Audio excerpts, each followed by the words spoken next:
Capricorn, welcome to your weekly reading for the week of April 11th. Just going to go ahead and continue shuffling and see what I can tap into for your particular energy. I'm getting an overall sense of the color red. And with it comes the gemstone garnet. And I'm just getting a sense of red from the concept of root chakra. So I feel like you're going to have a little bit of a focus on root chakra energies as we move through this week. So sense of security, sense of stability, our roots spiritually, mentally, psychologically, family, just our personal roots in general. So this is sort of what I'm getting. I'm tapping into. I did just see a bird fly through over. So if that is for you, take it. If it doesn't resonate, it doesn't. That's fine. But I'm just going to go ahead and finish shuffling this deck to see what else I might have come through for you. And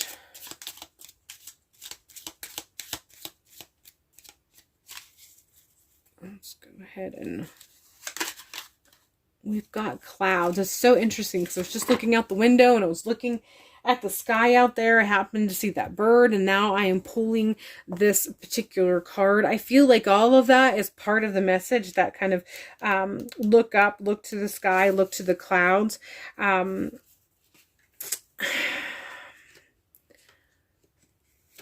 Yeah, and I heard the word judgment. So I'm not sure if you are the one participating in judgment or you're the one who's feeling like there's judgment. But overall, I feel like the whole looking up, that part of the message is one of the things that's coming in very strong. So look up, and I feel like the look up reference has to do with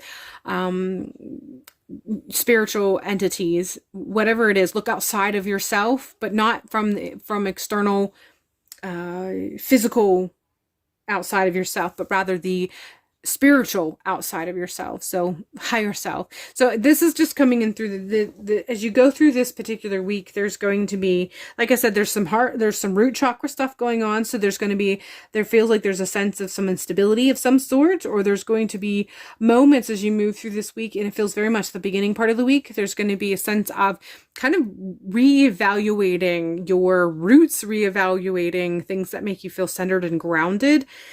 And while you're going through this, I feel like this is also coming through that you need to look outside of yourself. But the look outside of yourself has to do with your spiritual self. So looking up to your higher self, looking or connecting to the spirit entities that you work with to help guide you, be it your ancestors or deities or any other spirit guides that you may actually already actively work with. But I feel like that's coming in through. So there's something that's going to occur that's going to have you be reflective and connecting or needing to connect because of this reflection that you're going through and how it impacts you, how it makes you, like I said, kind of evaluate your center and evaluate your roots.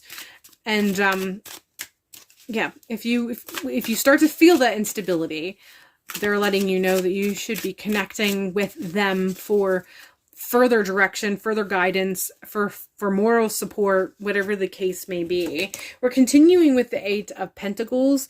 And I feel like this is just letting you know that there are elements of your spiritual practice that you have already really cultivated, and you have done a great job in strengthening them and expanding on them. But you're at a point now where you could kind of hone that craft or hone that skill a little bit better. So there's a bit of a call for you to really focus on your spiritual practice as you move through whatever this experience is that you're going to be experiencing this week. Turn to your spiritual practice, utilize some of the things that you've utilized in the past when we've experienced similar situations, but they want you to expand on that. They want you to really kind of refine the details of your spiritual practice and how you utilize that as you move through this. We're continuing with the 4 of Wands, and I just feel like this is kind of tapping into a sense of stability, and I feel like they're letting you know that you can actually get a better sense of stability in your connection with your spiritual practice and those who you work with from the other realm, from the spirit realm. And but you have to put in the time, you have to put in the effort, you have to put in the practice. You need to do it on a more regular, or at least a more consistent basis. This does not require a daily practice unless you have felt called to do a daily practice, but it is a call to be consistent. If you have started something, they want you to follow through with it. If you have created a promise with one of your spirit guides or deities or entities that you work with, make sure you finish your side of that promise. Make sure you follow through and do what it is that you promised that you would do. There is a chance of better stability as far as your connection, and therefore also feeling better grounded, but you have to put in the work for that. You have to put in the effort for that. And there's something about your approach that's not really, it's not putting in the time and effort to hone your skill like you see with this Eight of Pentacles. And so that's what they're calling on you to do. They want you to just become more consistent, and more regular about perfecting it, tweaking it, and what have you.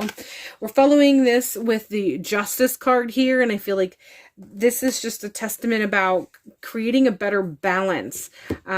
This is coming through with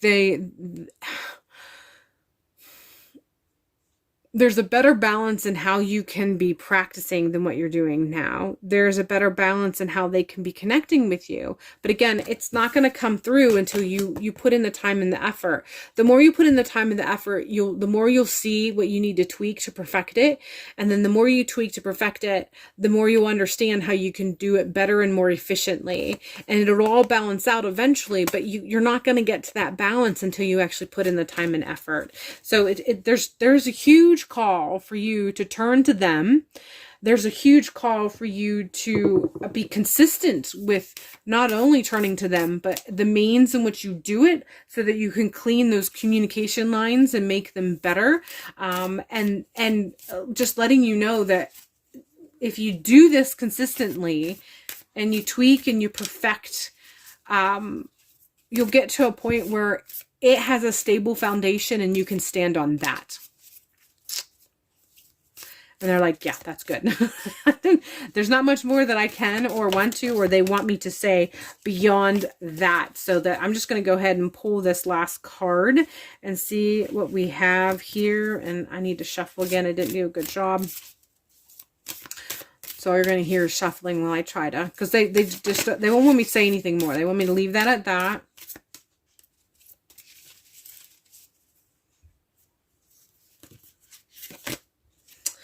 All right, it says you can't please everyone. So don't let external influences that you know does not have your best interest in their mind to influence how you go about your personal practice, how you go about your personal life.